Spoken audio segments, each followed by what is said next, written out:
ভাই বোনের টানে সুদূর ফালাকাটা থেকে চলে এলো ভাই বোনের হাতে রাখি পরবে বলে। বোন খুব ফোনে বায়না করছিল, কান্না করছিল বলে দাদা কিন্তু চলে এসেছে রাখি পরবে। আর দেখো চকলেটের ডিব্বা নিয়ে এসেছে আর বুনু পরাচ্ছে রাখি।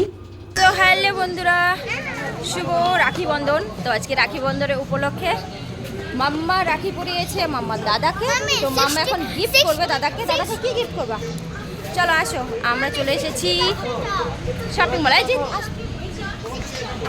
চলো মামের দাদার জন্য কি কেনাকাটা করা যায়, মামের দাদা কি নেবে, ওর পছন্দ মতো কিছু গিফট করবে মাম। তাই আমরা সকলে চলে এসেছি। কি বেরো বেরো, ভালো লাগছে।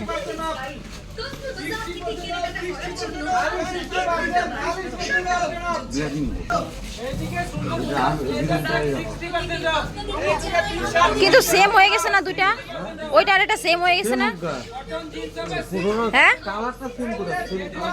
নাকি ব্ল্যাক নিবি? ঠিক আছে দেখি দেখে ঘর।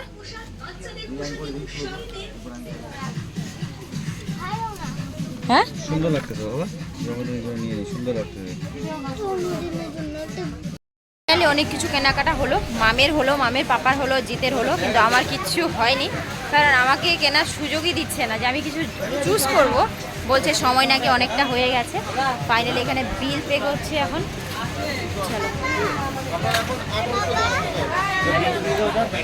তো বন্ধুরা, আমাদের কেনাকাটা কমপ্লিট। আমরা চলে এসেছি। ভেলপুরি খেলাম, ভিডিও করতে ভুলে গিয়েছি, স্কিপ করে গেলাম। আর এদিকে মাম্মা নিয়েছে। কি নিয়েছো তুমি? ওই আইসক্রিম। হ্যাঁ দাদা খাওয়াচ্ছে বলে কথা, যা যা বাইনা করছে সব দাদা খাওয়াচ্ছে। চলো তো খাওয়া দাওয়া করে আমরা বাড়ি যাব। তো ছোট্ট একটা ব্লগ শেয়ার করলাম, আশা করি তোমাদের ভালো লাগবে। নেক্সট ব্লগে আবার দেখা হবে। আজকের মতো সকলকে টাটা, ভালো থেকো, সুস্থ থেকো। আশা করি সবাই রাখি বন্ধন খুব ভালো করে কাটিয়েছো। মানে জিত আসার পরে অনেকটাই ভালো লেগেছে। আমরা না হলে আজকে বেরোতো, আমরা বাড়িতেই থাকতাম। ও এসেছে বলে আমরা কেনাকাটা করতে বেরোলাম, খাওয়া দাওয়া করে এখন বাড়ি ফিরে যাচ্ছি। চলো আজকের মতো টাটা।